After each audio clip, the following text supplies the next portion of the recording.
by Margaret Peterson Haddix, 13 years later. Chapter 1. You don't look much like your sister, Chip said, bouncing the basketball low against the driveway. Jonah waited to answer until he darted his hand and had stolen the basketball away.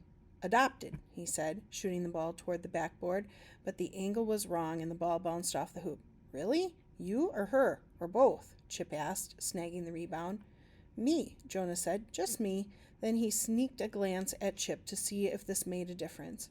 It didn't to Jonah. He'd always known he was adopted, and as far as he was concerned, it was much more of a deal than his liking mint wasn't much more of a deal than liking mint chocolate chip ice cream while Catherine liked orange sherbet. But sometimes other people got weird about it. Chip had one eyebrow raised, like he was still processing the information. This gave Jonah a chance to grab the ball again. Hey, if you're not like related by blood or anything, does that mean you could date her? Chip asked. Jonah almost dropped the ball. Yuck, no, he said, that's sick. Why? Chip asked. Because she's my sister. Ugh. If Chip had asked him that question a few years ago, Jonah would have added, and she's got cooties. But Jonah was in 7th grade now, and 7th graders didn't talk about cooties. Anyhow, Jonah hadn't known Chip a few years ago. Chip had moved into the neighborhood just 3 months ago in the summertime. It was kind of a new thing for Chip to come over and play basketball. Carefully, Jonah began bouncing the ball again. If you think me and Catherine don't look alike, you should see my cousin Maya, he said. Why? Chip asked. Is she even cuter than Catherine?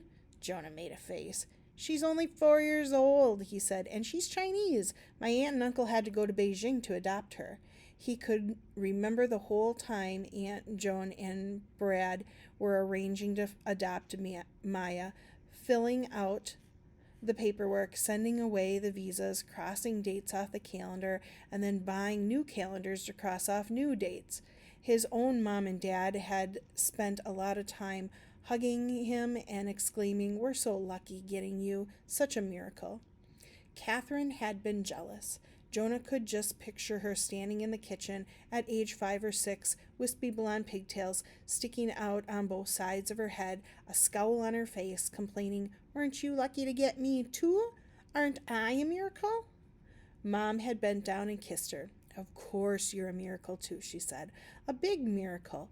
But we had 9 months to know you were coming. With Jonah, we thought it would be years and years and years before we'd get a baby, and then the call came out of the blue. The week before Christmas," Dad added, "and they said we could have him right away, and he was so cute, his big eyes and his dimples and all that brown hair." And then, a year later, lovely Catherine came along. Dad reached over and put his arm around her waist, pulling her close until she giggled. "And we have a boy and a girl, and we are so happy because we have everything we wanted." Jonah's parents could be so sappy. He didn't have too many gripes about them as parents went. They were pretty decent, but they told that story way too often about how excited they'd been getting that call out of the blue, getting Jonah. Also, if he was listing grievances, he often wished that they'd had the sense not to name him after a guy who got swallowed by a whale. But that was kind of a minor thing. Now he aimed carefully and sent the ball whooshing through the net. It went through cleanly, the perfect shot. Chip flopped down on the grass beside the driveway. "Man," he said, "you're going to make the basketball team for sure." Jonah caught the ball as if it fell through the net. "Who says I'm trying out?" Chip leaned forward. "Well, aren't you?" he asked. "You've got to. That's like what everyone wants. The basketball players get all the chicks." This sounded so ridiculous coming out of Chip's mouth that Jonah fell into the grass laughing. After a moment, Chip started laughing too. It was like being a little kid again, rolling around in the grass laughing, not caring at all about who might see you. Jonah stopped laughing and sat up. He peered up and down the street. Fortunately, nobody was around to see them. He whacked Chip on the arm. "So," he said, "do you have a crush on my sister?" Chip shrugged, which might mean yes, or would I tell you if I did, or I haven't decided yet. Jonah wasn't sure he wanted to know anyway. He and Chip weren't really good friends yet, but Chip having a crush on Catherine could make everything very weird. Chip lay back on the grass, staring up at the back of the basketball hoop. Do you ever wonder what's going to happen? He asked. I mean, I really, really want to make the basketball team, but even if I make it in 7th and 8th grades, then there's high school to deal with. Oh, and then there's college, and being a grown up, it's all pretty scary, don't you think? You forgot about planning your funeral, Jonah said. What? You know, if you're going to get all worried about being a grown up, you might as well figure out what's going to happen when you're 90 years old and you die, Jonah said. Personally, Jonah didn't like to plan anything. Sometimes at the breakfast table, his mom would ask the whole family what they wanted for dinner. Even that was way too much planning for Jonah. Chip opened his mouth to answer, then shut it abruptly and stared hard at the front door of Jonah's house. The door opening slowly, then Catherine stuck her head out. Hey, Jono, she called, using the nickname she knew would annoy him. Mom says to get the mail. Jonah tried to remember if he'd seen the mail truck gliding through the neighborhood, maybe when he and Chip were concentrating on shooting hoops.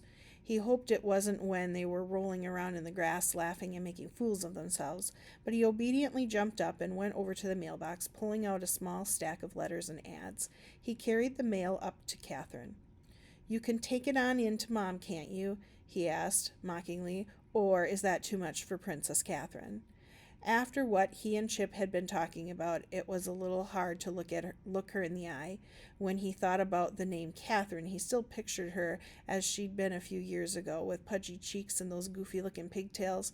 Now that she was in 6th grade, she'd changed. She'd slimmed down and shot up and started worrying about her clothes. Her hair had gotten thicker and turned more of a golden color, and she spent a lot of time in her room with the door shut, straightening her hair or curling it or something. Right now, she was even wearing makeup, a tiny smear of brown over her eyes, black on her eyelashes, a smudge of red on her cheeks. Weird, weird, weird. Hey, Jono Brain, can't you read? Catherine asked, as annoying as ever. This one's for you. She pulled a white envelope off the top of the stack of mail and shoved it back into his hands. It did indeed say Jonah Skidmore on the address label, but it wasn't the type of mail he usually got. Usually, if he got mail, it was just postcards or brochures reminding him about school events or basketball leagues or Boy Scout camps. This envelope looked very formal and official, like an important notice. Who's it from? Catherine asked. Doesn't say. That was strange, too. He flipped the envelope over and ripped open the flap. He pulled out one thin sheet of paper. Let me see, Catherine said, jostling against him and knocking the letter out of his hand. The letter fluttered slowly down toward the threshold of the door, but Jonah had already read every single word on the page. There were only 6. You are one of the missing.